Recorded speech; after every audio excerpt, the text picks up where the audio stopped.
Public curfew और corona virus की दहशत ने जहां शहर हैदराबाद की आवाम के दिलों का सुकून हराम करके रख दिया है, वहीं शहर हैदराबाद की ऐसी नाजुक सूरत हाल में खवातीन पर जानलेवा हमले इंतहाई अफसोसनाक बात है। तफसीलात के मुताबिक संतोष नगर पुलिस स्टेशन हुदूद में एक फजलुन्निसा नामी खातून को उसी के साबिका शौहर ने सर पर भारी पत्थर डालकर शदीद जख्मी कर दिया। असल में फजलुन्निसा अपने बच्चों से मुलाकात के लिए साबिका शौहर के घर पर गई थी, जिसके बाद ये जानलेवा हमला पेश आया। संतोष नगर पुलिस ने इस सिलसिले में फजलुन्निसा के शौहर के खिलाफ एक मुकदमा दर्ज करके तहकीकात का आगाज कर दिया है।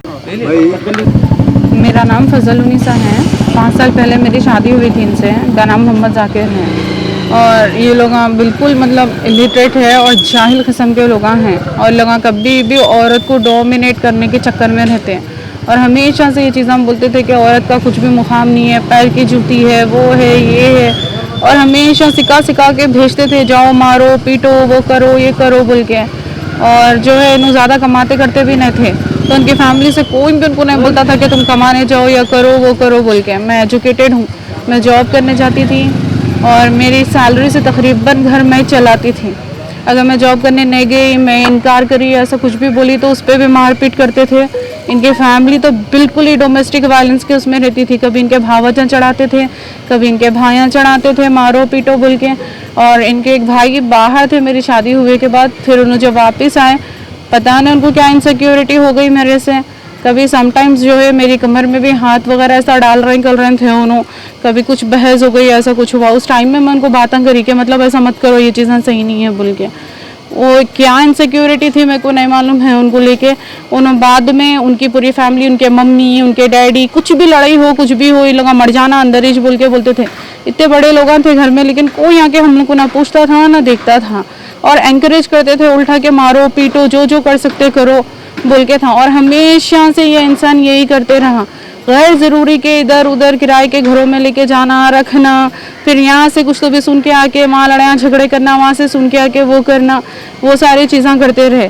एक बार रात में क्या है मेरे ऊपर मेरा गला दबा के मारने की कोशिश करे। फिर मैं यहाँ के पीएस में भी कंप्लेन कराई कि ऐसा ऐसा करे मेरे साथ, इन्होंने गला दबाए मेरा बोल के। उस टाइम में पुलिस वाले कुछ भी नहीं करें, आप घर को जाइए बोल के बोले, और घासी बाजार पीएस में हम आपकी कंप्लेन कराते बोल के लिख के देते बोल के बोले, आप वहाँ जाइए बोल के बोले। फिर घासी बाजार पीएस में जाने के बाद में से वहाँ के जो एसआई थे उन्होंने कुछ भी एक्शन नहीं लिए। उन्होंने ये बोले कि अम्मा होते रहता, घर के लड़ाइयाँ झगड़े हैं, कुछ भी बड़ी बात नहीं है बोल के। उन्होंने वहाँ से काउंसलिंग सेंटर को केस रिफ़र कर दिया। काउंसलिंग सेंटर में 3 से 4 सेशंस हुए, वहाँ पर भी समझा मैडम उनको बहुत सारी चीज़ें बोलें कि तुम आदमी है, तुम्हारी जिम्मेदारी है कमाना करना, तुम औरत को टॉर्चर नहीं कर सकते। उन्होंने उतने सारी चीज़ें बोलने के बाद में से ना इनकी फैमिली कोई चीज़ को रिस्पॉन्ड करी ना कुछ करी। कुछ भी लड़ाई हो, अगर मेरे को पीएस को जाना है आधी रात को या कुछ भी मेरे को करना है, इनके फादर गंदे गंदे गालियाँ देते थे और जाओ घर के बाहर हकाल देते थे मेरे को। आज क्या हुआ आपके साथ? आज जो है मेरा डिवोर्स होने के बाद में से इन्होंने मेरे को बच्चों को नहीं मिला रहे थे। कौन? हस्बैंड मेरे, जो एक्स हस्बैंड है मोहम्मद जाकिर। मेरे को हमेशा इनके घर पे जाके मेरे को बच्चों को कैरी करना पड़ रहा था, बच्चों से मिलने के लिए, लगा कैसे है क्या है बोल के। तो आज भी मैं बच्चों को देखने के लिए गई थी वहाँ पर। तो मेरे 2 बच्चे जो है वो 2 बच्चे घर में से बाहर आए। मेरे को एक्चुअली 3 बच्चे हैं, तो वो 2 बच्चे बाहर है। मैं बोली बच्ची कहाँ है बोल के पूछी मैं उनसे, तो वो लगा बोले कि पापा बाहर लेके गए, मम्मी के साथ में लेके गए। उन्होंने सेकंड मैरिज कर ली है। तो इससे पहले उन्होंने 1-2 दिन पहले जो है उस्मानिया यूनिवर्सिटी को उनके फादर का एक और के घर है वहाँ पर लेके गए थे। तो तब भी मैं उनको समझाई थी कि बच्चों को बाहर मत लेके जाओ, कोरोना वायरस बहुत ही ज़्यादा रिस्की है, क्यों इतना रिस्क ले रहे हैं बच्चों के साथ। तो उन्होंने रिस्पॉन्ड नहीं करे। आज उन्होंने अपनी सेकेंड वाइफ के घर को बच्ची को लेके गए। तो फिर मैं उनको कॉल करके पूछी कि कहाँ है, बोलता मैं घर में हूँ बोले। तो मैं बोली मैं आधा घंटा इंतज़ार करके मैं बच्चों को लेके आई घर से। बच्चे मेरे को ये बोले कि पापा मम्मा और माहिन को लेके गए हुए है बोल के बोले। तो मैं बोली 5 मिनट में बच्चे को लाके छोड़ो, तो मेरे को मालूम हो जाता तुम घर पे है बोल के बोलता। उन्होंने शायद मैं भी उन्होंने जब ही आए थे घर पे, आधा घंटा में ठहरे तो भी उन्होंने बाहर नहीं आए थे। तो उसके बाद में से मैं जब उन्होंने थोड़ा सा रास्ता ले लेके आए थे बच्ची को, मैं बोली चलो तुम्हारे घर पे बात करेंगे तुम्हारी वाइफ से, क्या प्रॉब्लम है आखिर, तुम केयर नहीं कर रहे तो एटलीस्ट उन्होंने तो देखना ना, उन्होंने रिस्पॉन्सिबिलिटी लेना थोड़ी सारी, तो भी बच्ची है छोटी। बोले तो तुम्हारी वाइफ को बुलाओ, बोलता नहीं बुलाते, तो हमारी वाइफ को नहीं करते बोल के उनके अम्मी आके ले लेके जाओ, तुम्हारे को अगर इतना है तो अरी तुरी गाली गलोच पे उन्होंने उतर गए। और उनके बड़े भाई आके बोले हम क्या केयर करने वाले नहीं दिख रहे, वो ये बोल के ना मेरे को बातों में लगा दिए। और उतनी देर में उन्होंने अच्छा बड़ा सा ग्रेनेड रखा हुआ था वहाँ पर, वो उठा के मेरे सर पे मार दिए उन्होंने। मारे तो मैं उस टाइम में थोड़ा सा पीछे हट गई, मतलब मार लग गया मेरा बैलेंस। जाकिर कौन है ये जाकिर? एक्स हस्बैंड है। तो मैं थोड़ा सा पीछे हटी, उसके बाद में से फिर सेकेंड टाइम उनके भाई है मोहम्मद मुनव्वर बोल के, उन्होंने बोल रहे मार मार, इन्हें मर गए तक मार, कितना मार सकता मार, ये मौका है मार इसको बोल के उन्होंने चीख रहे थे। और तो उनके भाई का नाम क्या है? मोहम्मद मुनव्वर है। तो उन्होंने क्या करे फिर सेकेंड टाइम ग्रेनेड उठा के जो मेरे को मारे, तो मैं पूरी तरीके से नीचे गिर गई।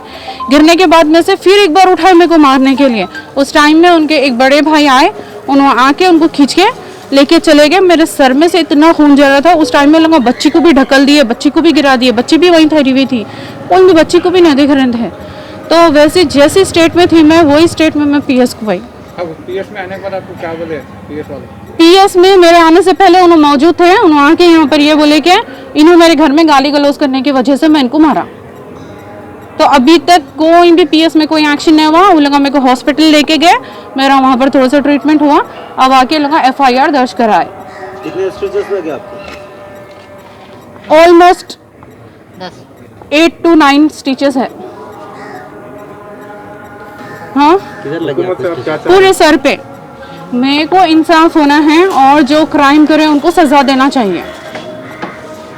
अवैसी कॉलोनी अभी कंप्लेन हो गई ना आपको? कंप्लेन हो गई, बट वो लोग इतना स्ट्रिक्ट एक्शन लेंगे या नहीं लेंगे मेरे को नहीं मालूम है। ऑलरेडी मेरे 3 to 4 यहाँ पर कंप्लेंट्स हैं, कभी उन लोगों का एक्शन नहीं लिया मेरे ऊपर, कभी भी नहीं लिए। इस वजह से आज मैं ये प्लेस में आके बैठी हुई हूँ। अगर इन लोगों स्टार्टिंग में क्राइम को अगर रोक देते तो ये आज नहीं होता था। खाली नाम को बोलते कि वुमेन एम्पावरमेंट है। एक औरत 11:30 बजे रात को अगर पीएस को आ रही तो उसकी हेल्प करना चाहिए, ना कि उसको घर को भेज देना चाहिए। दूसरी चीज़, मेरे बच्चे को एक बार मारे थे, मैं आके बोली कि ये चाइल्ड अब्यूजमेंट चल रहा है यहाँ पर, इन लोग ऐसे ऐसे चीज़ें करें मेरे बच्चों के साथ में। उस टाइम में यहाँ के एसआई सर मेरे को ये बोले कि हमारे बाबा मेरे को खुंदल खुंदल के मारे, तो मैं आज पुलिस वाला बना। मैं बोली सर अगर ऐसे ही चलता रहा तो क्राइम नहीं रुकता, खाली अपना नाम को क्राइम क्राइम क्राइम रोकना है, क्राइम रोकना है बोल रहे हैं। और इनके फादर हमेशा बोलते कि पुलिस वाले कोई भी कुछ भी नहीं कर लेते, हम तुम्हारे साथ चाहे जो भी कर लो, पुलिस कुछ भी नहीं है। ड्राइवर है, ऑटो ड्राइवर है। तो आप डिपार्टमेंट से क्या